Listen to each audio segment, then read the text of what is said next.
అండి, అందరూ ఎలా ఉన్నారు? వెల్కమ్ టు మై ఛానల్ ఆస్ట్రేలియాలో మీ తెలుగు అమ్మాయి. నా పేరు రమ్య సబాని. నేను ఆస్ట్రేలియా క్యాన్బెరా సిటీలో ఉంటాను. ఈ ఛానల్లో నేను ఆస్ట్రేలియా లైఫ్ స్టైల్ గురించి, స్టూడెంట్ లైఫ్ గురించి, ఇంకా travel vlogs, informative vlogs and కొన్ని ర్యాండమ్ వ్లాగ్స్ చేస్తూ ఉంటాను. ఇన్ కేస్ నేను చేసే వీడియోస్ కనుక మీకు నచ్చినట్లయితే తప్పకుండా నన్ను సపోర్ట్ చేస్తారని అనుకుంటున్నాను. సో ఇంకా లేట్ చేయకుండా మనం వీడియోలోకి వెళ్ళిపోదాం. ఏంటి నేను ఎర్లీ మార్నింగ్ ట్రావెల్ చేస్తున్నాను ఏంటి వ్లాగ్ అని అనుకుంటున్నారా? మేము ఇండియా వెళ్తున్నాము. ఆఫ్టర్ 3 లాంగ్ ఇయర్స్ వెళ్తున్నాం అనమాట. ఫస్ట్ టైం పాపతో ట్రావెల్ చేస్తున్నాము. అండ్ మేము ఉండేది క్యాన్బెరాలో కాబట్టి క్యాన్బెరా నుంచి సిడ్నీకి వెళ్ళాల్సి ఉంటుంది మేము ఫ్లైట్ క్యాచ్ చేయాలంటే.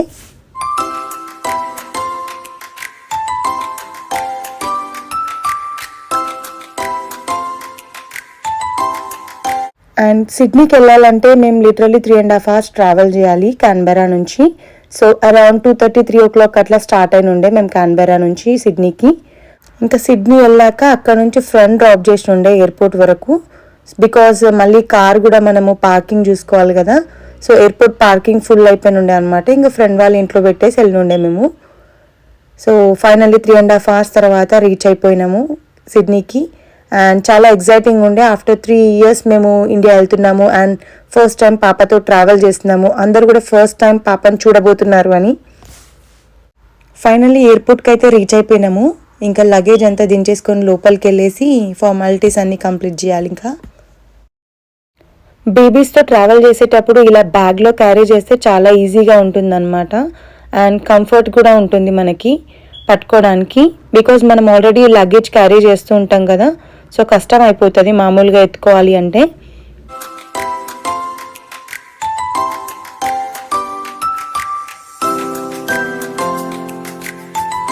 సో మేము థాయ్ ఎయిర్వేస్ త్రూ ట్రావెల్ చేస్తున్నాము.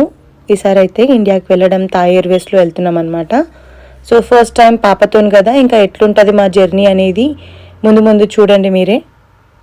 మేము ఏంటంటే కొంచెం లగేజ్ చూసుకుంటాము. అక్కడ వెయిట్ మెషిన్స్ ఉంటాయి కదా, లగేజ్ విత్ ఇన్ లిమిట్లో ఉందా లేదా అని చూసుకొని తర్వాత బ్యాగేజ్ చెక్-ఇన్కి వెళ్తామన్నమాట. ఇక్కడ బ్యాగేజ్ చెక్-ఇన్ కోసం వెయిట్ చేస్తున్నాము. సో అందరం చాలా ఎగ్జైటింగ్ ఉండే, అందుకని ఆ ఎక్స్ప్రెషన్స్ మీకు అర్థమైపోయి ఉంటాయి.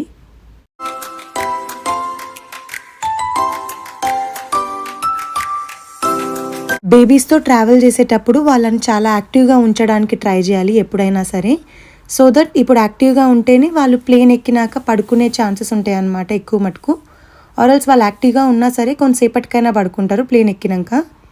సో మేము మోస్ట్లీ తనని ఎంటర్టైన్ చేయడానికే ట్రై చేసినాము.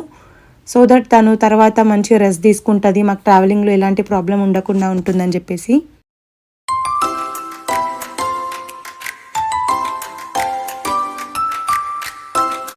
సో బ్యాగేజ్ చెక్-ఇన్ అంతా అయిపోయినాక ఇంకా అక్కడే కొంతసేపు ఉండి ఇంకా కొంచెం అట్లా తినేసి బయలుదేరినాం అనమాట. లోపలికి వెళ్ళిపోయినాము. బికాజ్ సెక్యూరిటీ చెక్ అది కూడా ఉంటుంది కదా, చేసుకొని బోర్డింగ్ గేట్ దగ్గరికి వెళ్తే ఇంకా మనకి టెన్షన్ లేకుండా హ్యాపీగా కూర్చోవచ్చు అని చెప్పేసి వెళ్ళుండే. ఇంకా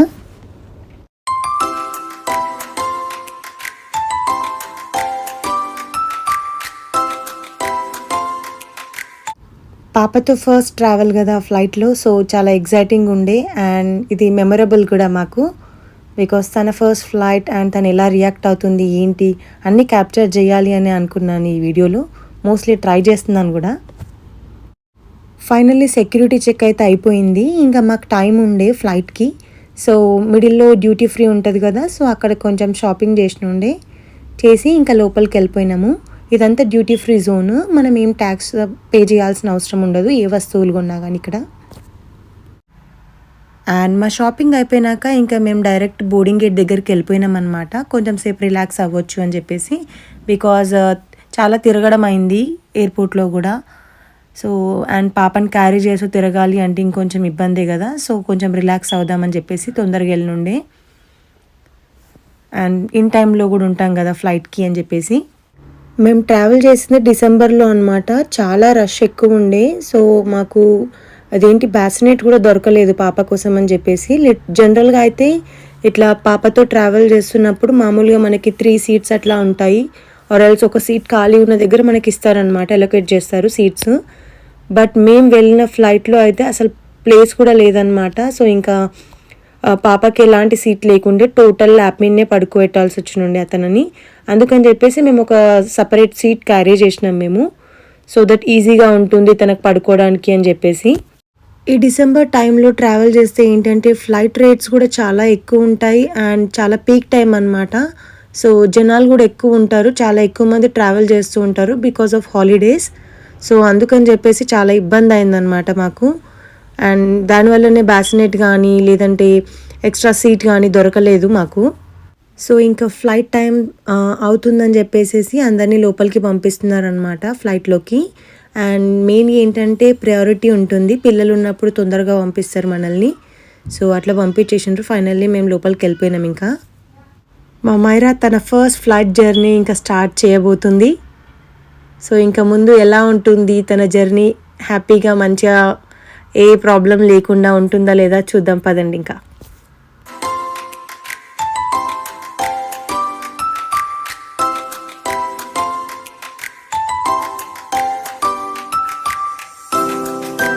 ఫ్లైట్లో ఇంకా మేము కార్టూన్వి కానీ అండ్ యానిమేషన్వి అట్లాంటి పిక్చర్స్ పెట్టినాం అనమాట. తనకు కొంచెం ఈజీగా, అంటే తను ఆడుకోవడానికి ఈజీగా ఉంటుందని చెప్పేసి. తను కూడా అసలు ఎక్కడ కూడా డిస్టర్బ్ చేయలేదు మమ్మల్ని, మంచిగా ఆడుకుంది. అండ్ మేము ట్యాబ్ కూడా క్యారీ చేసినుండే, దాంట్లో ముందే డౌన్లోడ్ చేసి పెట్టినాము కోకోమెలన్ అట్లాంటివి రైమ్స్, సో దట్ తను కొంచెం డైవర్ట్ అవుతుంది అండ్ ఎక్కువ క్రాంకీగా ఉండదు అని చెప్పేసి. సో మాకు అది కూడా హెల్ప్ అయిందనమాట. తను చూసినప్పుడు ఇవి చూసింది, తర్వాత యానిమేషన్స్ అని అవి చూసిందనమాట. సో థాయ్ ఎయిర్వేస్ త్రూ మేము ఇండియా ట్రావెల్ చేయాలంటే ఒక హాల్ట్ ఉంది మాకు బ్యాంకాక్లో. సో ఫైనల్లీ మేము బ్యాంకాక్ అయితే రీచ్ అయిపోయినాం ఇంక ఇక్కడ. అండ్ బ్యాంకాక్లో ఏంటంటే ఎయిర్పోర్ట్లోకి వెళ్ళాలంటే మాకు షటిల్ ట్రావెల్ ఉండే అనమాట. సో ఫ్లైట్ నుంచి షటిల్లో ట్రావెల్ చేసి ఇంక ఎయిర్పోర్ట్లోకి వెళ్ళిపోయి ఉండే మేము. అండ్ మేము వెళ్ళిన టైంలో బ్యాంకాక్లో చాలా హీట్ ఎక్కువ ఉండే అనమాట, చాలా టూ మచ్ ఉండే అనమాట. సో బాగా సఫకేషన్ అయింది. సో అట్లా ట్రావెల్ చేసినాం ఇంకా. అండ్ బ్యాంకాక్లో దిగినాక మాకు 5.5 hours వెయిటింగ్ టైం ఉండే, ఇంకా అక్కడే టైం పాస్ చేసినాము. అండ్ పాప కూడా కాస్త రిలాక్స్ అయింది. టోటల్ జర్నీ అయింది కదా, ఆల్మోస్ట్ మాకు సిడ్నీ నుంచి ఇంకా బ్యాంకాక్ వరకు అంటే 9.5 hours జర్నీ అయిందనమాట.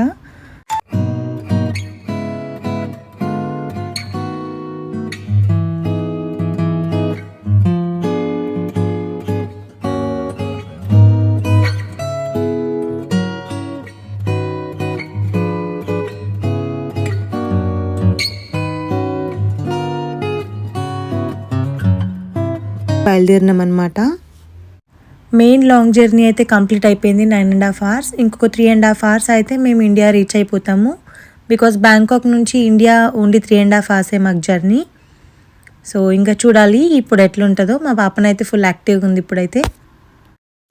జనరల్గా అయితే మా మైరా ట్రావెలింగ్ మంచిగా ఎంజాయ్ చేస్తుంది. కార్ ట్రావెల్ కానీ ఏ ట్రావెల్ అయినా సరే ఇప్పటివరకు అయితే బాగా ఎంజాయ్ చేసింది తను.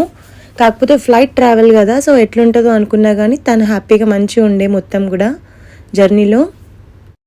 ఫైనల్గా అయితే ఇండియా రీచ్ అయిపోయినాం. ఇంకా లోపల సెక్యూరిటీ చెక్ అవన్నీ కంప్లీట్ చేసుకొని బయటకు వెళ్ళాలి. ఏదో ఇండియా వచ్చినాము అంటే ఆ ఫీలింగే వేరు ఉంటుంది కదా, హ్యాపీనెస్ కానీ అంతా బాగా అనిపిస్తుంది అసలు. ఫైనల్లీ సక్సెస్ఫుల్గా మా Myra first India trip complete చేసేసింది. సో అండ్ చూడాలి ఇంకెంత ఎగ్జైట్ అవుతుందో తను అందరినీ చూస్తే. ఫస్ట్ థింగ్ ఏంటంటే అందరి దగ్గరికి వెళ్తుందా ఏంటి ఎట్లుంటుంది అనేది చూడాలి ఇక. బికాస్ ఫస్ట్ టైం అందరినీ చూడ్డాం కదా, ఇక్కడ మేమిద్దరమే ఉండేవాళ్ళము. సో అందరితోని ఎట్లా ఉంటుంది ఏంటి అనేది ఇంకా నెక్స్ట్ చూడాలి ఇక.